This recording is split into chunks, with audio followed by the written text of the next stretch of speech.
이사야 43장 1절과 21절 두 절의 말씀입니다. 오늘 이사야 43장 전체를 다룰 건데 우리가 함께 읽는 말씀은 이사야 43장 1절부터 21절, 1절과 21절 두 말씀만 함께 봉독하도록 하겠습니다. 함께 읽겠습니다. 야곱아, 너를 창조하신 여호와께서 지금 말씀하시느니라. 이스라엘아, 너를 지으신 이가 말씀하시느니라. 내가 너를 구속하였고 내가 너를 지명하여 불렀나니 너는 내 것이라. 21절 또 같이 읽겠습니다. 이 백성은 내가 나를 위하여 지었나니 나를 찬송하게 하려 함이니라. 아멘. 우리 21절만 다시 성도님들의 목소리로 한번 읽어주시면 좋겠습니다. 함께 읽겠습니다.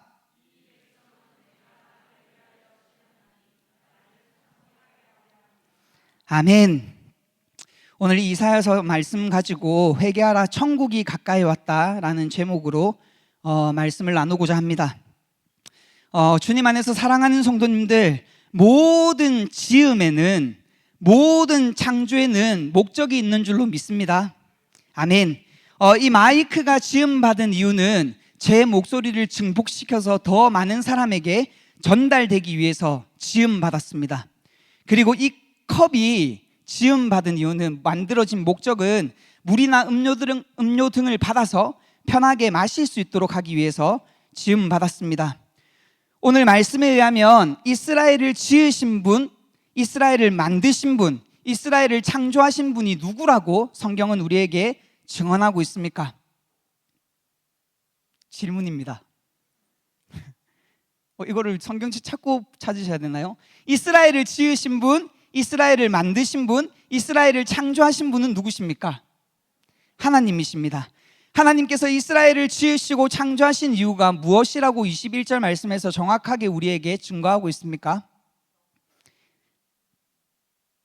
네, 제가 한 번 더 읽어드리겠습니다. 21절, 이 백성은 내가 나를 위하여 지었나니 나를 찬송하게 하려 함이니라. 아멘.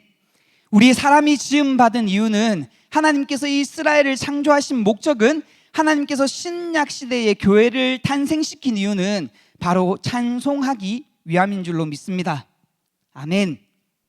제가 좀 아멘을 갈구하거든요. 그래서 성도님들 듣고 마음에 감동이 되신다면 아멘으로 화답해 주시면 감사하겠습니다.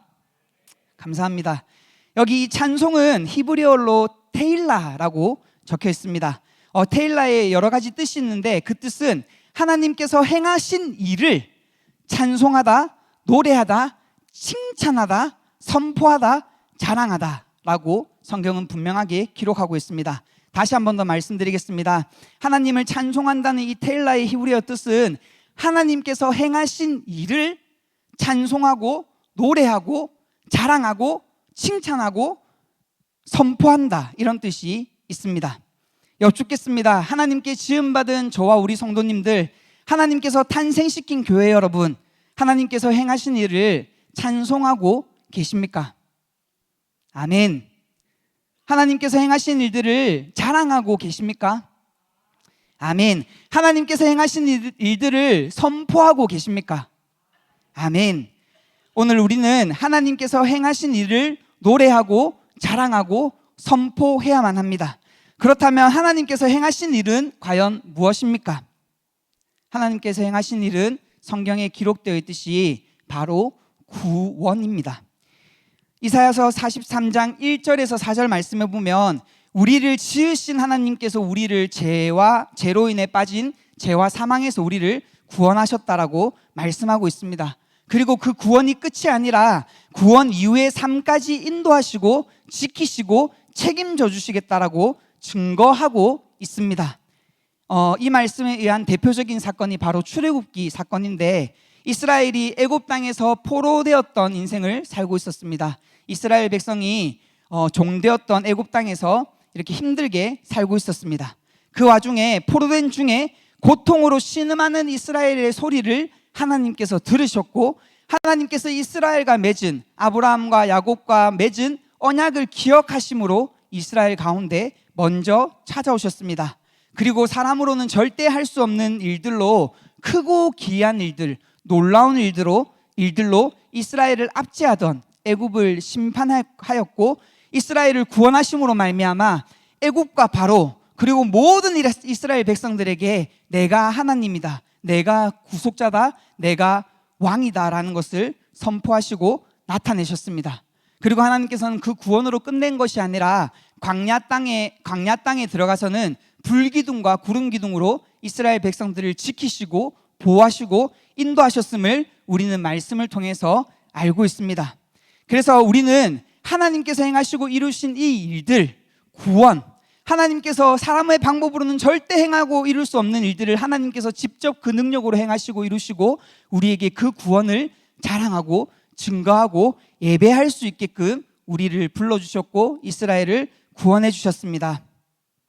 실제로 출애굽기에서도 이스라엘 백성이 출애굽한 뒤 해야 할 것이 바로 찬송임을, 예배임을 여러 번 기록하셨습니다. 출애굽기 8장, 9장, 10장에 보시면 하나님께서 10가지 재앙으로 애굽 땅을 심판하시는 장면들이 나오는데 거기서 이와 같은 구절이 반복해서 등장하고 있습니다. 제가 대표로 8장 1절 말씀을 읽어드리겠습니다. 여호와께서 모세에게 이르시되 너는 바로에게 가서 그에게 이르기를 여호와의 말씀에 내 백성을 보내라. 그들이 나를 섬길 것이니라. 아멘.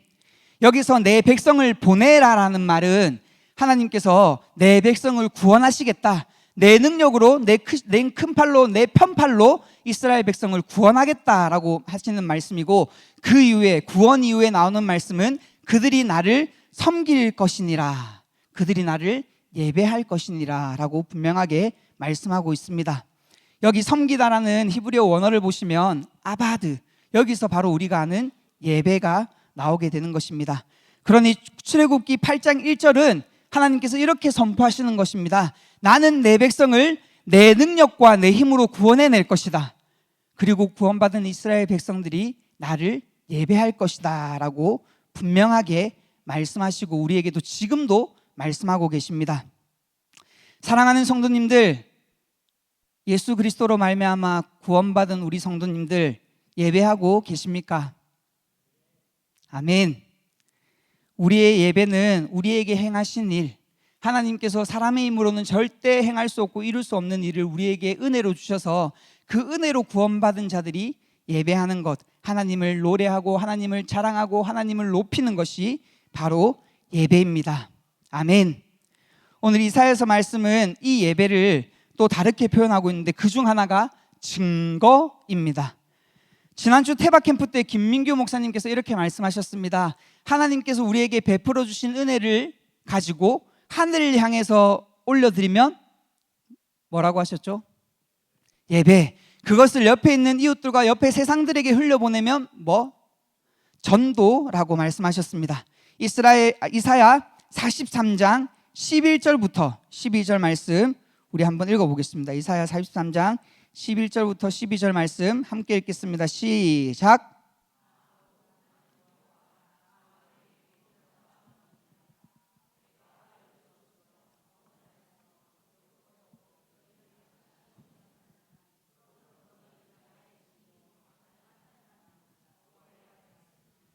아멘. 하나님께서 아까 제가 설교 시작하기 전에 기도회 때 읽어드린 이 말씀과 같이 하나님께서 이렇게 말씀하고 계십니다. 나는 여호와라. 나 외에 다른 구원자는 없느니라. 내가 구원자임을 너희에게 알려주었고 내가 구원하였고 내가 그 구원을 보여주었고 너희 중에 다른 신은 절대 이 일을 행할 수 없는 것을 내가 보여주었으니 그러므로 너희는, 이스라엘은, 교회는, 그리스도인들은 나의 증인이요 나는 하나님이라 라고 말씀하고 계십니다. 하나님께서는 먼저 구원받은 이스라엘을 통해서 가나안 땅뿐만이 아니라 열방 가운데 하나님만이 진정한 구원자이십니다, 하나님만이 유일한 왕이십니다를 자랑하게 되고 선포되게 하시고 증거되게 하시려고 이스라엘을 먼저 구원하신 것입니다. 오늘 이 말씀에 의하면 여기에 계신 저희 성도님들과 저는 하나님의 은혜로 구원받은 자들은 하나님의 은혜를 자랑하고 증거하는 전도자의 삶을 살아야 된다고도 오늘 이사야는 분명하게 우리에게 말씀하고 있습니다. 사랑하는 성도님들, 우리는 예배자일 뿐만 아니라 전도자이심을 분명하게 기억하게 되기를 예수님의 이름으로 소망합니다. 아멘. 이것은 먼저 은혜 받은 이스라엘 뿐만이 아니라 우리에게도 원하시는, 먼저 은혜 받은 우리에게도 간절히 바라고 계시는 하나님의 마음인 줄로 믿습니다. 우리는 그래서 예배하고 전도해야 합니다. 우리가 예배자가 되어야 되고 전도자가 되어야만 합니다. 하나님께서 우리에게 행하신 일, 사람으로는 절대 행할 수 없고 이룰 수 없는 일, 그 구원을 자랑하고 높이고 증거하고 선포하는 예배자와 전도자가 되셔야만 합니다. 하나님께서 오늘 이사야서에 말씀하고 있는 바와 같이 여기서 어느 누가 스스로의 죄를 대속하셨습니까? 여기서 누가 스스로 혹시 죄에서 자유케 되신 분, 죄에서 속량받으신 분이 계십니까? 절대 그럴 수 없습니다. 여기에 모인 우리 모두는 오직 은혜로 말미암아, 오직 예수 그리스도의 공로로 말미암아 죄와 죽음에서 자유케 되었습니다. 죄와 죽음에서 자유케 해주실 뿐만 아니라 이 세상을 지금도 살아가는 우리와 함께 하시면서 우리와 함께 계심으로 빌립보서 2장 12절의 말씀과 같이 날마다 우리의 구원을 이루어 가시는 분도 하나님이신 줄로 믿습니다. 그래서 우리는 구원받은 자로서 구원을 이루신 하나님을, 구원을 이루어 나가시는 하나님을 찬양하고 예배해야만 합니다. 믿는 우리가 모인 이 예배당에서도 믿지 않는 사람이 가득한 전도지나 선교지에서도 우리는 하나님을 자랑하고 증거하고 예배해야만 합니다.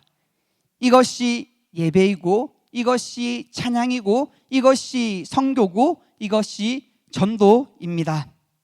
아멘.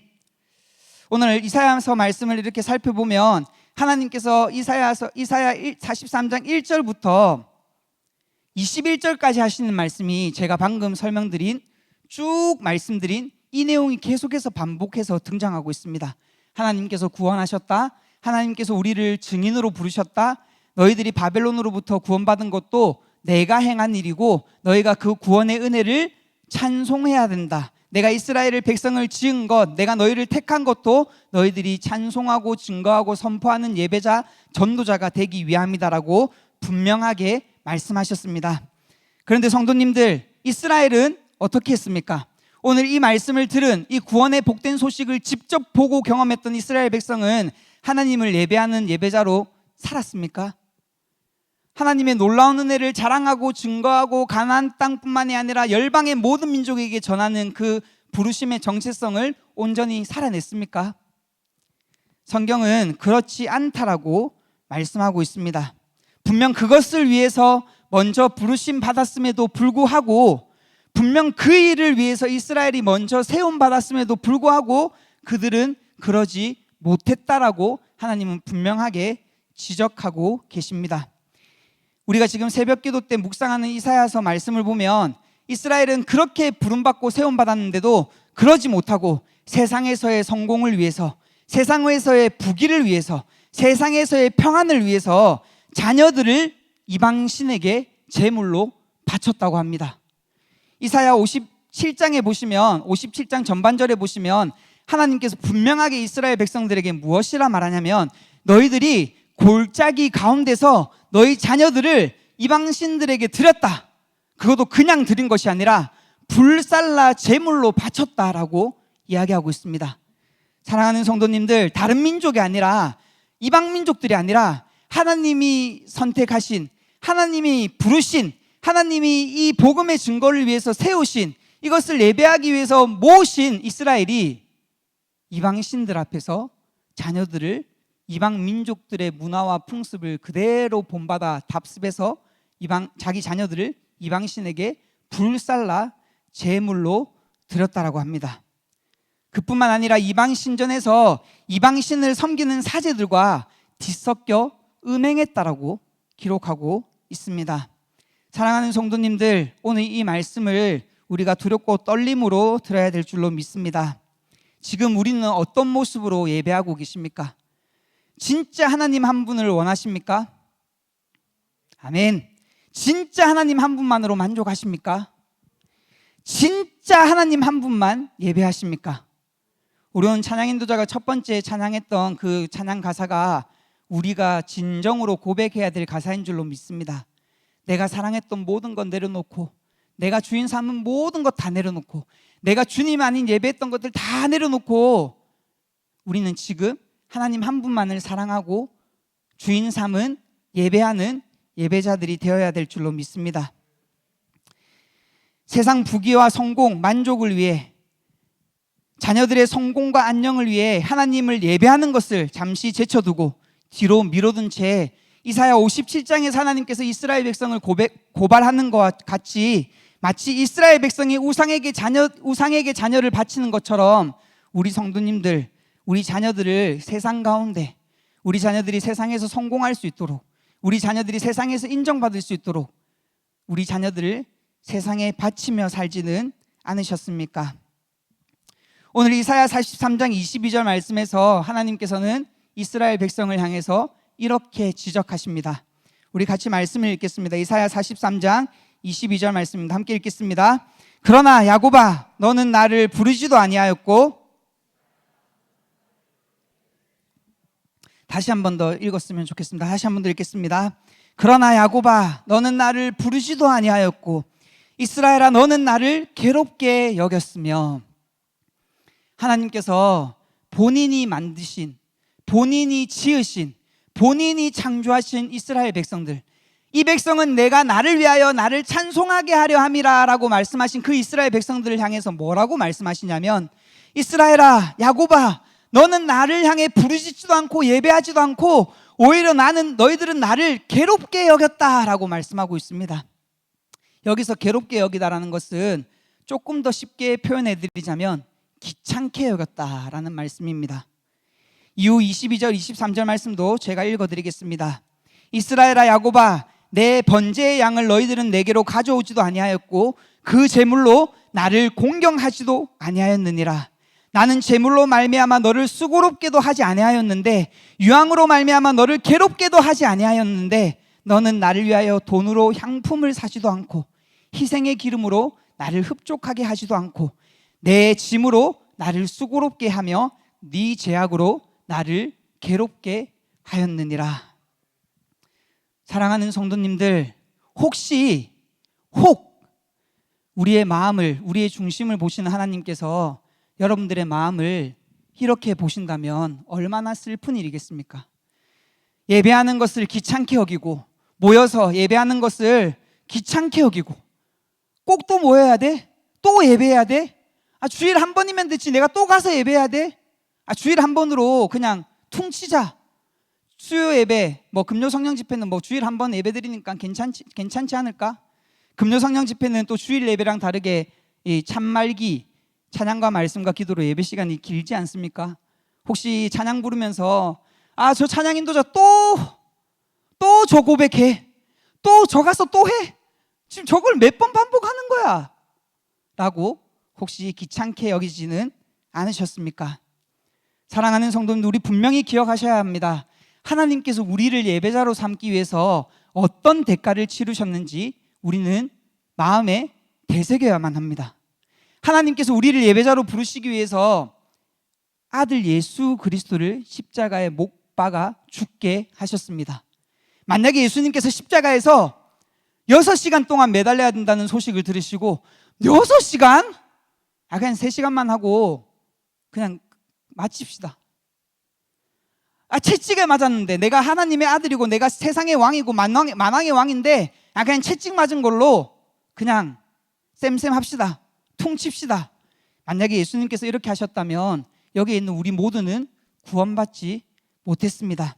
하나님께서 죄 많은 우리를 예배자로 세우시기 위해서, 우리를 하나님의 그 거룩한 보좌 앞으로 부르시기 위해서 아들 예수 그리스도를 희생물로, 대속제물로 피와 물 모든 것을 흘리게 하셨는데 우리는 그 사랑 앞에서 예배를 귀찮아하고 모이는 것을 귀찮아하고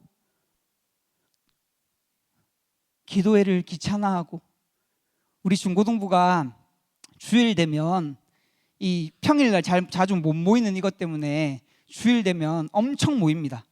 10시에 예배를 하면 한 11시 반쯤 마칩니다.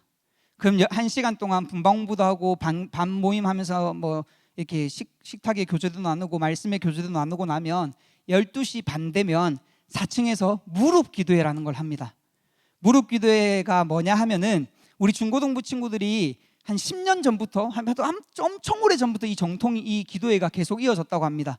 이 무릎 기도회가 우리 중고등부 친구들이 모여가지고 우리 중고등부뿐만이 아니라 우리 온천교회 모든 성도님들과 부서를 위해서 말 그대로 무릎 기도회, 물론 무릎을 꿇고 하진 않는데 그만큼 간절한 마음으로 기도회를 또 30분에서 40분 합니다. 그것만 하면 좋겠지만, 그리고 1시 30분에 페이스타임이라고, 이 아이폰 쓰시는 분들은 알겠지만 페이스타임이라고 얼굴과 얼굴을 마주하는 영상통화를 페이스타임이라고 합니다.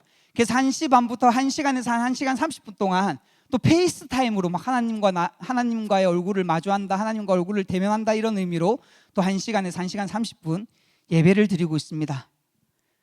여러분, 우리는 날마다 예배드리기 전에 예수 그리스도께서 우리를 위해서 흘리신 피, 흘리신 사랑을, 그 구원을 기억해야만 합니다. 우리가 그 구원을 날마다 묵상하고 날마다 예수 그리스도의 십자가를 우리가 계속 곱씹어 본다면 우리의 예배는 절대 귀찮을 수가 없습니다. 아멘. 예수님의 십자가, 죽기까지 나를 사랑하신 그 은혜를 기억한다면 우리 중고등부 친구들 무릎 기도회와 페이스타임이, 토요일 날 있는 PT 기도회가 절대 귀찮을 수가 없습니다. 아멘. 사랑하는 성도님들, 우리는 하나님의 이 마음 앞에 회개해야 될 줄로 믿습니다. 2021년쯤 코로나가 터졌습니다. 2020년이죠. 2020년에 코로나가 터졌습니다. 저는 이 코로나가 우리의 예배의 중심을 여실히 드러냈다고 생각합니다. 예배하기 싫었는데, 예배하기 지겨웠는데 잘 됐다, 온라인으로 드리자. 물론 우리 온천교회 성도님들은 아니 그러신 줄 믿습니다. 아멘. 예배하기 싫었는데 마침 잘 됐다, 코로나가 터져버렸구나, 집에서 온라인으로 편하게 예배하자. 그래서 실제로 한국 교회 수많은 교회에서는 코로나가 끝나도 예배당으로 모이지 않는 성도의 수가 많다고 합니다. 우리 이 시간 이 말씀 앞에 전심을 다해 회개해야 합니다. 혹시 아까 금요 성령 집회 찬양하면서 내가 저 찬양 또 부르네, 또 찬양 아직 안 끝나네, 저 목사님 말씀 너무 기네, 우리 중고등부 친구들 목사님 주일 예배 길다고, 아이고 목사님 오늘 또 설교 길게 하네, 그런 마음을 품었다면 우리 이 시간 하나님의 은혜 앞에 전심으로 통해 자복해야 될 줄로 믿습니다. 그래서 제가 오늘 말씀을 회개하라, 천국이 가까이 왔다라고 지은 겁니다. 사랑하는 성도님들, 다시 한 번 더 말씀드리겠습니다. 우리가 하나님으로부터 어떤 사랑을 받았습니까? 우리가 죄인 되었을 때, 악했을 때, 원수 되었을 때부터 하나님은 우리를 사랑하심으로 말미암아 십자가에서 죽기까지 사랑하심으로 우리를 향한 아버지의 사랑을 확증시켜 주셨습니다. 우리가 누구의 피를 힘입어 지금 아버지의 보좌 앞으로 담대히 나아갈 수 있게 되었습니까? 오늘 우리가 예배할 수 있게 하신 예수 그리스도의 은혜는, 오늘 우리가 증거해야 하는 예수 그리스도의 이름은 우리가 절대 귀찮게 여길 만한 것이 아닌 줄로 믿습니다. 영광과 찬양과 존귀 받으시기에 합당하신 분이 우리 하나님이시고, 예수 그리스도의 이름만이 모든 만물을 통해서 영광과 존귀와 찬양받기에 합당하신 줄로 믿습니다. 말씀을 마무리하겠습니다. 우리 주님은 곧 다시 오십니다. 예배받기에 합당하신 그분께서 예배하지 않는 모든 것들을 심판하시고, 그 은혜와 사랑에 감격한 자들, 그 은혜와 사랑 구원의 감격에서 하나님을 전심으로 예배하는 자들에게 영원히 예배받기 위해서 이 땅에 분명히 다시 오실 거라 말씀하고 계십니다. 오늘 우리가 먼저 받은 구원의 은혜를 기억함으로 온 마음 다해서, 온 힘 다해서, 아니 생명까지도 다해서 주님을 뜨겁게 사랑하시고 예배하시고 자랑하시는, 예배자 되시는, 전도자 되시는 저와 우리 온천교회 성도님들 되시기를 예수님의 이름으로 소망하고 또 소망합니다. 아멘.